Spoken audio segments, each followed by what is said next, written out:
우리가 늘 옳았고 결국엔 우리가 늘 승리했습니다. 김경수는 김경수 지사의 항소심 재판도 만만치 않습니다. 녹록지 않습니다.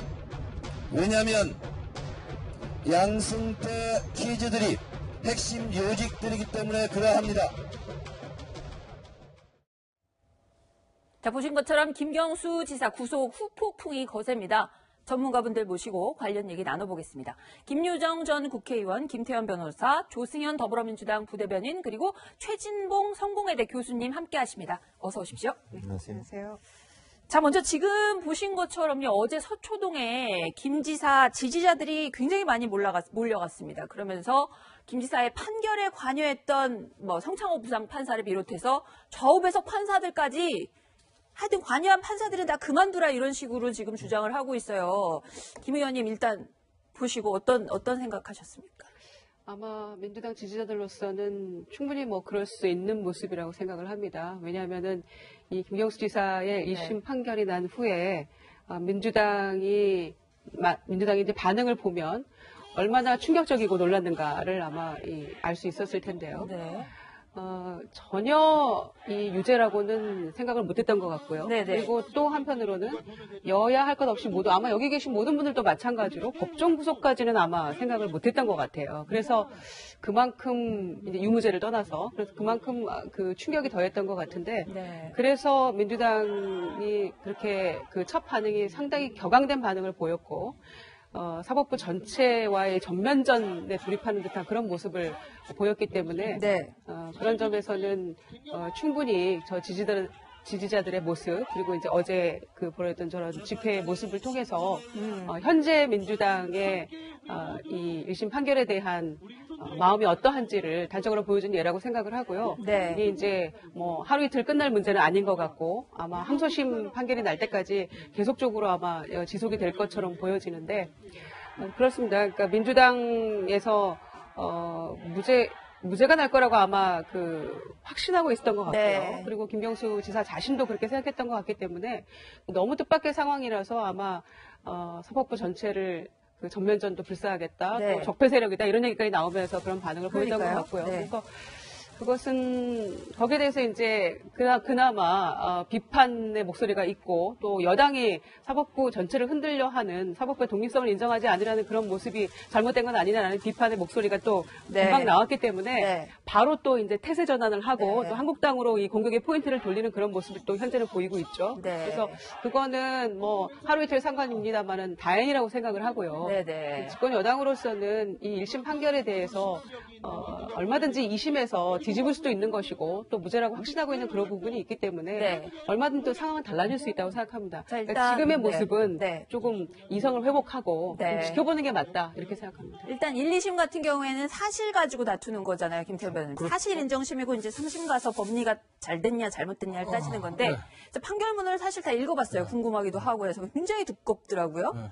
증거만 해도 한 20페이지 정도 되는 것 같던데 그 특정한 판사들을 향해서 지지자들이 저렇게 분노를 표출하는 것 어떻게 김태현 변호사님 보십니까? 좀 나눠봐야 될 것 같아요. 그러니까 지지자는 지지자기 때문에 좀 납득이라 잘했다기보다는 이해할 수 있는 측면이 있어요. 지지자인데 본인이 지지하는 의원이 본인 입장에서는 무죄라고 생각해도 법정 구속됐으니까 지지자는 그럴 수 있다가 칩시다. 왜냐하면 박근혜 전 대통령 지지자들도 아직까지도 재판이 잘못됐다 이런 얘기 하지 않습니까? 거기서도 판사 사퇴하라 이런 얘기도 나왔던 것 같아요. 지지자니까.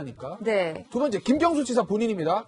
김경수 지사 차기 유력한 대권 주자 중에 한 사람이기 때문에 아쉬움은 있으나 사실 무죄를 확신했던 사람이 법정 구속됐을 때 그 개인적인 당혹감은 경험해보다 라는 생각은 좀 들었어요. 자, 근데 최 교수님 저는 이거 약간 별도의 생각인데 이렇게 이야기를 듣다 보니까 아니 이제 사실 이 사건 나오고 난 다음에 인터넷 댓글들이 굉장히 많이 달리잖아요. 그렇죠. 이것도 1분에 한 번씩 킹크랩 같은 무슨 기계가 돌리는 댓글이 아닌가. 이거 그대로 믿어도 되나 이런 생각이 사실 이 사건 이후부터 들기 시작한 게 사실이거든요. 이게 민심이라고 믿어도 되나. 댓글 이 기회에 그냥 아예 안 하면 안 되나요? 옛날에 국정원 댓글 사건 때도 있었고 이번에도 그렇고 이 기회에 아예 댓글을 댓글 하는 게 우리나라가 약간 특이한 문화 아닌가요? 우리나라가 특이한 문화예요. 물론 네. 뭐 외국도 댓글이 없는 건 아니에요. 댓글이 있어요. 근데 있어요? 우리는 정치적으로, 그러니까 예를 들면 메신저나 아니면 구글이나 이런 데 올라온 거에 댓글 다는 건 있죠. 미국도. 있는데 문제는 뭐냐면 우리나라는 정치적으로 너무 댓글을 많이 이제 운용을 하는데 네. 어떤 여론조사에 보니까 그런 통계가 나왔어요. 댓글을 적극적으로 달거나 올리는 사람 전체 5% 정도 된대요. 이용자예요. 그러니까 많은 사람이 댓글을 달진 않아요. 그러니까 5%밖에 안 돼요. 그 정도 되는 걸로 어떤 조사가 나왔어요. 네. 그게 이제 왜냐하면 적극적으로 정치에 참여하는 사람들이나 자기가 지지하는 정당이 명확한 사람들 네. 이런 분들이 주로 해요.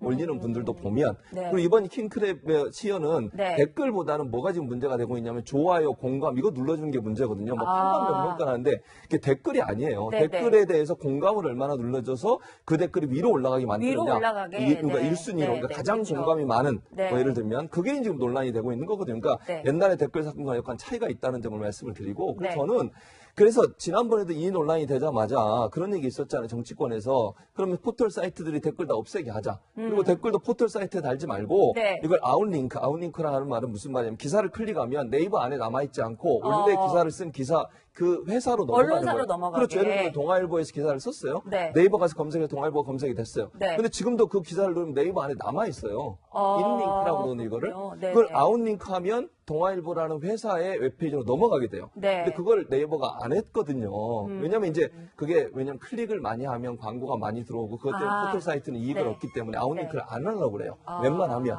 그래서 이 문제가 논란이 됐었어요. 그래서 지금은 이제 댓글 올리는 방식을 이제 포털 사이트 좀 양보해서 그건 이제 언론사가 정하게 돼 있어요. 네. 어디 가서 댓글을 올릴지 아니면 좋아요 공감을 할지 안 할지. 네. 이 부분은 사실 그러니까 이게 여론이라고 보기엔 힘들다고 저는 개인적으로 생각하거든요. 네. 저는 댓글을 전혀 보지 않아요. 네. 좋아요 공감 이거 읽지도 않는데 그렇군요. 이제 읽는 분들이나 이런 분들 입장에서는 영향을 받을 가능성은 있죠. 많이들 보시는 것 같아요. 그러니까 뭐 그건 이제 특히 네. 이제 젊은 세대는 더 많이 보는 네. 걸로 제가 알고 있는데 그분들로서 영향을 미칠 수 있고 또 기사보다 댓글을 좋아하는 분도 많더라고요. 그건 이제 그런 분들은 그런 분들 나름대로 영향을 미칠 수 있기 때문에 이제 이런 행태는 문제가 있죠. 예를 들면 기계나 이런 걸 통해서 킹크랩이나 이런 걸 통해서 댓글을 뭐 이렇게 좋아요나 공감을 조작하거나 이건 분명히 범죄행위예요. 이건 네. 잘못됐죠. 다만 이 김경수 지사가 과연 그걸 받느냐 안 받느냐는 뭐 저는 이제 거기에서 좀 의견을 달리하는 거거든요. 예컨대 지금 법원에서 얘기하는 것처럼 네이버에 구동을 했다. 그거 이제 증거로 정황 증거로 얘기하는 거잖아요. 네. 네이버가 구동할 때 그러면 김경수 씨가 그걸 반드시 봤다는 증거는 없잖아요. 현재는. 아. 예를 들면 그렇다는 네, 거예요. 네. 거기 가 있었지만 네. 단체에 가 있었다 하더라도 실제 이 사람들의 네이버에 자기들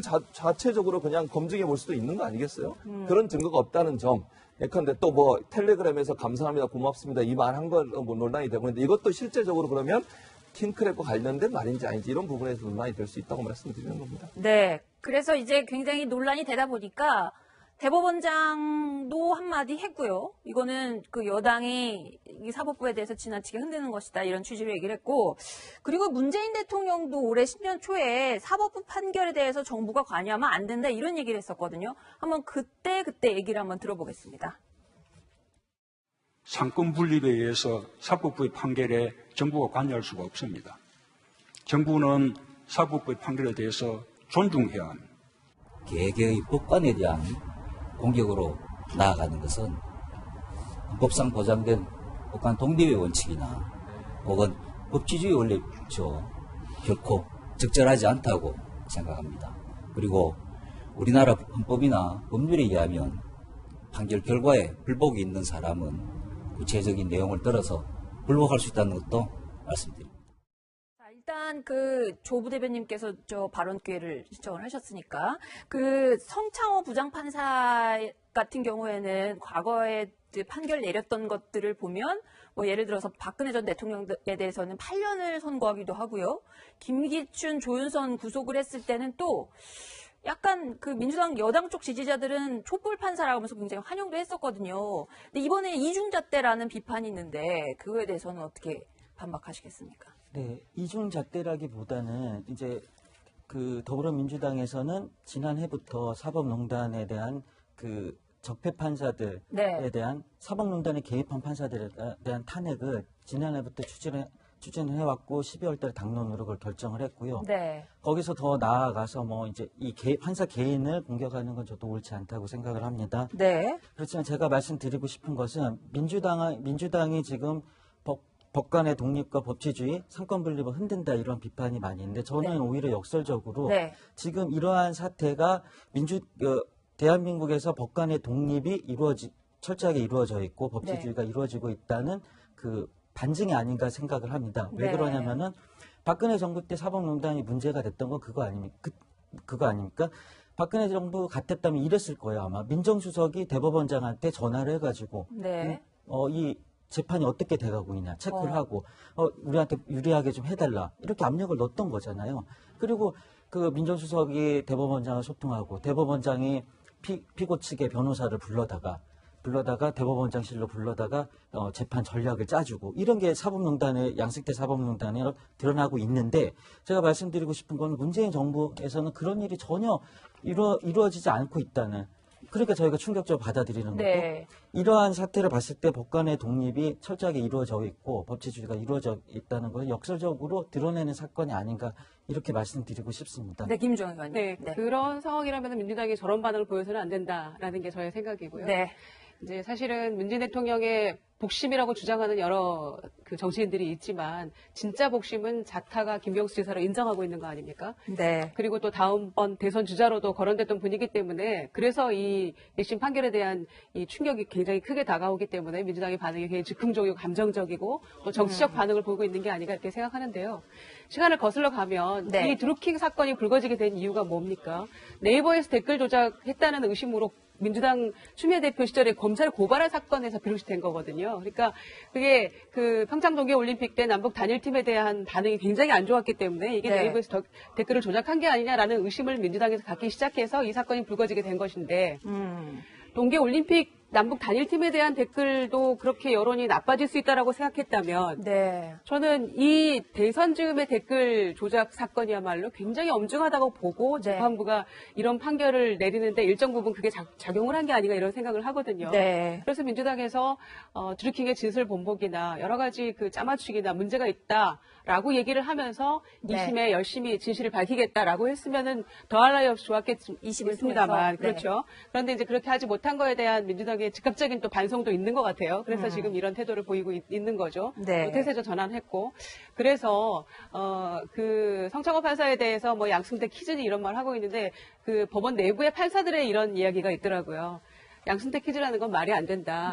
아마 이 성 판사에게 양 전 원장의 양승태 전 원장의 재판을 맡겨도 어떤 결론이 나올지 모른다라고 얘기한 판사의 그 멘트가 있더라고요. 그래서 그런 것처럼 실제로 2심이 어떻게 될지도 모르겠고요. 그리고 민주당이 무죄를 확신하면서 너무 안이하게 재판에 대응했던 게 아닌가 이런 아쉬움도 있는 거죠. 그리고 그 변호사의 이야기를 들어보면 우리가 특정 부분에 대해서는 이 재판부를 설득하지 못한 것이 있다라고 또 실제로 인정도 하고 있기 때문에 저는 2심에서 정말로 무죄라고 이 모두가 확신한다면 확실하게 준비를 해서 2심에서 무죄를 받아내서 자 봐라 라고 얘기하는 것이 저는 맞다 이렇게 생각합니다.